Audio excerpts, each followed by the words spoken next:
는요 하나, 둘, 셋, 넷, 다섯, 여섯, 일곱 이것을 뜻하기도 하지만은 성경에서 얘기할 때는 7번은 아주 많이. 그건 내가 생각할 때 이 정도면 충분할 만큼 이렇게 되는 겁니다. 그러니까 사람마다 다르죠.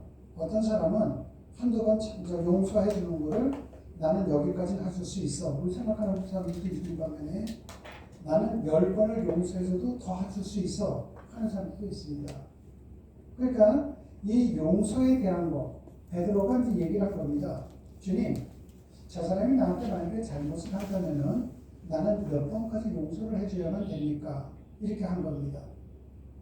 여러분, 사람들의 특징이 뭐냐면은 내 눈에 있는 들보는 못 봐요.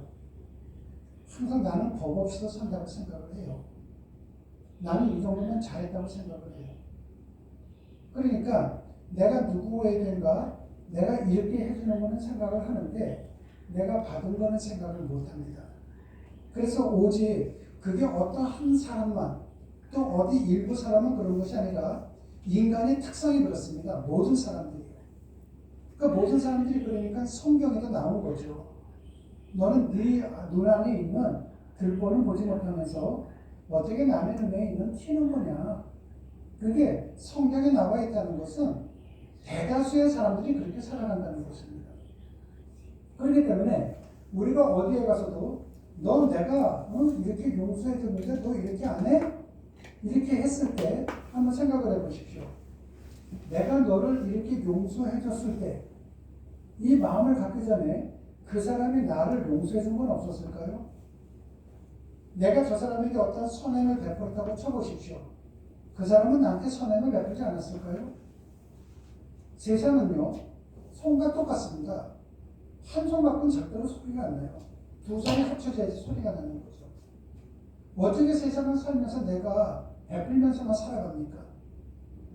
또 내가 세상을 살아가면서 어떻게 얻어먹기만 하면서 살아갑니까? 내가 용서를 해주기도 하고 용서를 받기도 하는 것이죠. 그래서 우리 주님께서 뭐라고 말씀하시냐면은 7번이 아니라 7번을 70번씩이라도 해줘야 된다. 베드로에게 그렇게 얘기한 겁니다. 이거는 490번을 용서하라는 것이 아니라 용서? 그건 끝까지 해줘야 돼. 근데 그 용서라는 걸요, 저 사람이 잘못하고 내가 용서만 하지만 내가 손해보는 거 아닙니까? 생각하는 사람들이 있습니다. 근데 성경에서 예수님께서 이렇게 말씀하실 때는 네가 남을 용서하기 전에 네 자신을 먼저 보라는 겁니다. 사람들은요, 내가 누구에게 뭔가 해주는 것만 생각을 하는 거죠. 근데 내가 받은 걸 생각을 못하는 거예요.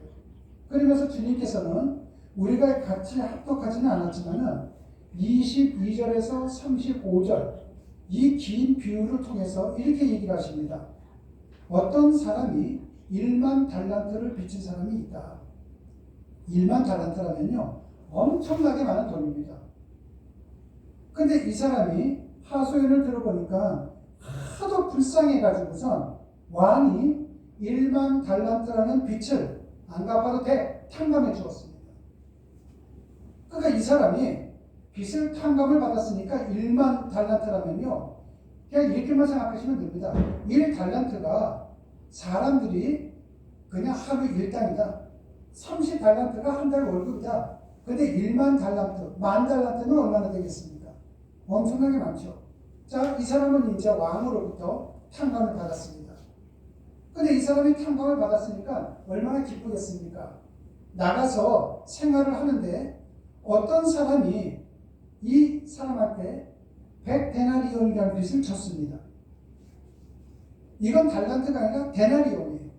이건 또 얼마 안 되는 거예요. 생각보다는. 그러니까 이 사람은 뭐냐면은 자기는 왕으로부터 이만큼 탕감을 받았는데 다른 사람이 자기한테 이만큼 빚진 걸 가지고선 너 안 갚아? 안 갚아? 그러고 난 다음에 감옥에다가 집어넣은 겁니다. 돈 안 갚는다고. 그러니까 이 왕이 그 사실을 알고는 어떻게 하냐면은 너 참 못됐다. 너는 만 달란트나 너는 탕감을 받은 사람인데 어떻게 조그만 걸 욕을 못 참고 사람을 감옥에 집어넣냐?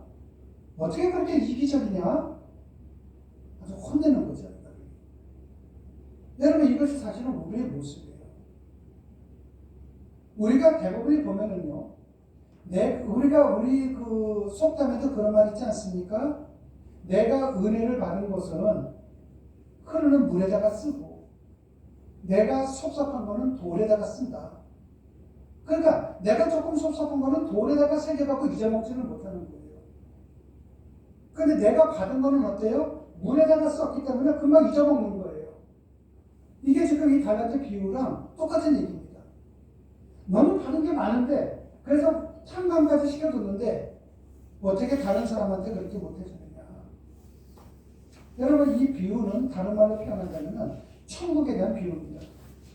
천국은 사람이 용서를 빌고 용서할 때 이 세상에서도 구현될 수 있다는 것입니다.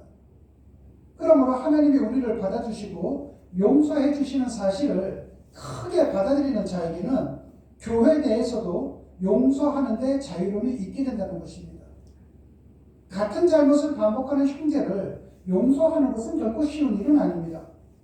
그런데 예수님은 용서의 횟수만이 아니라 태도까지도 지금 지적하고 계시는 겁니다. 중심으로 용서하라는 겁니다.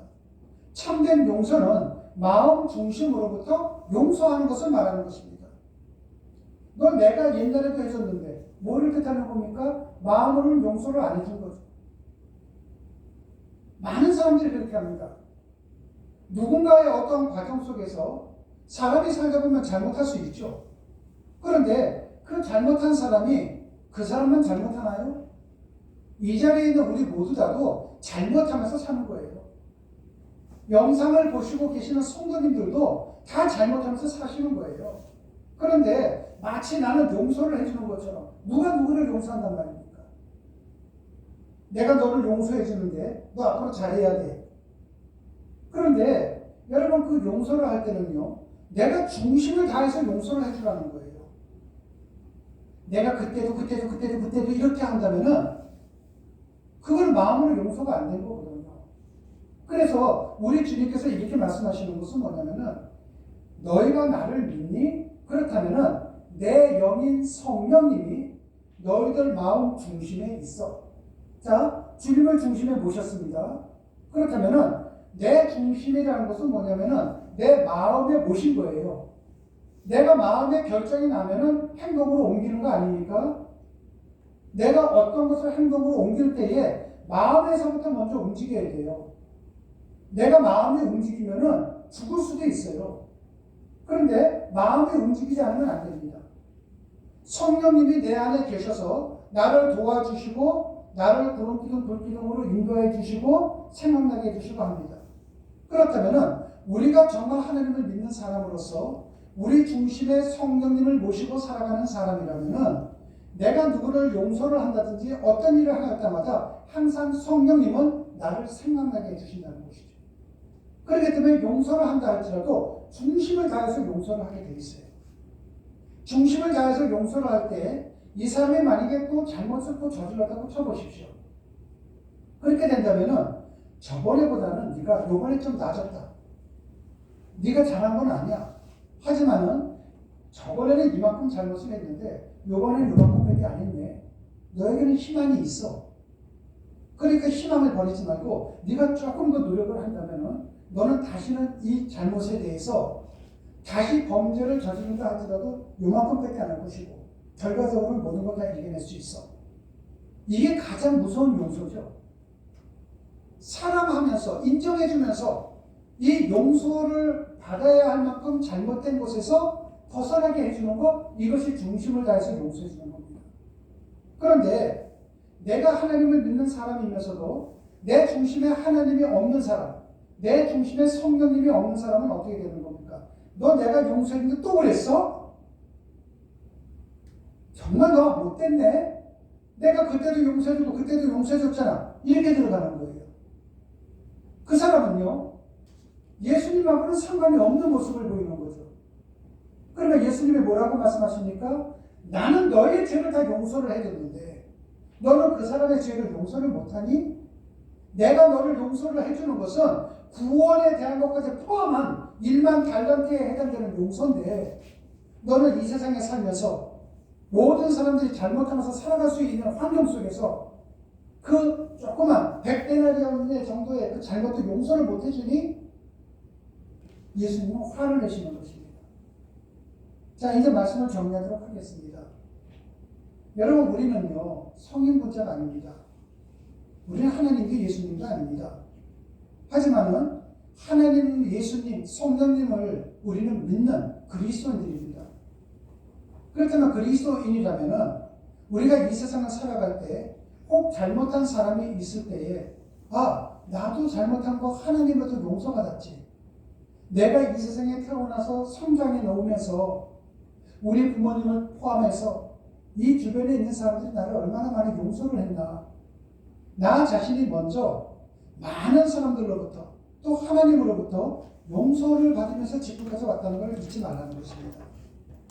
그러면은 내가 용서를 받은 자답게 누군가가 뭔가 잘못을 했을 때 그 사람에 대해서 그냥 넘어가는 것이 아니라 그 사람의 잘못을 다시는 반복하지 않게 하기 위해서는 징계만 있어서는 안 된다는 거예요. 너 이렇게 하면 안 돼. 너 이제 끝장이야. 이것이 아니라 너는 그때보다 좀 낮았어. 좀 희망을 갖자. 나도 너에게 힘이 되어줄게. 합력하여 선을 이루자. 함께 나가는 용서, 사랑을 포함한 용서를 해나가는 자들이 되어야만 된다는 것입니다. 그때에 내 주변에 혹 잘못한 사람이 있다 할지라도 그 사람이 바른 길을 걸어갈 수 있게 되는 것이고, 그 바른 길을 걸어가는 모습을 볼 때에 그 행복을 느끼는 것은 누구겠습니까? 용서해준 우리가 된다는 것입니다. 우리가 정말 하나님을 믿는 자라면 내주 안에 계시는 성령님을 정말 모시는 자라면 누구를 용서하기 이전에 나도 먼저 용서를 받은다라는 것을 생각하시는 것이고, 내가 누군가에게 선행을 베푼 것을 기억하기 이전에 누군가도 나에게 선행을 베풀고 있다는 것을 잊지 말고 살아가야 된다는 것입니다.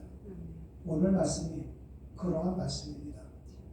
저는 순복음비전교회 성도님들이 그러한 성도들이 되시기를 주님의 이름으로 축원합니다. 아멘. 기도하시겠습니다. 사랑해 주님 감사합니다. 제자들은 당연히 자신들이 천국에 들어간다고 생각하고 있었습니다. 제자들은 또한 자신들이 7번 정도는 용서해 줄 수 있는 좀 신앙적으로 성숙한 존재라고 생각을 했습니다.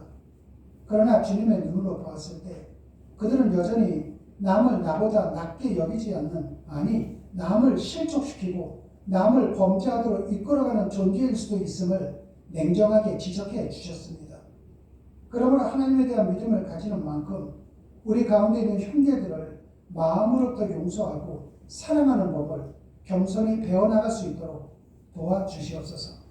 주님 고맙습니다. 예수님 이름으로 기도드렸습니다. 아멘. 아멘. 우리 찬송하시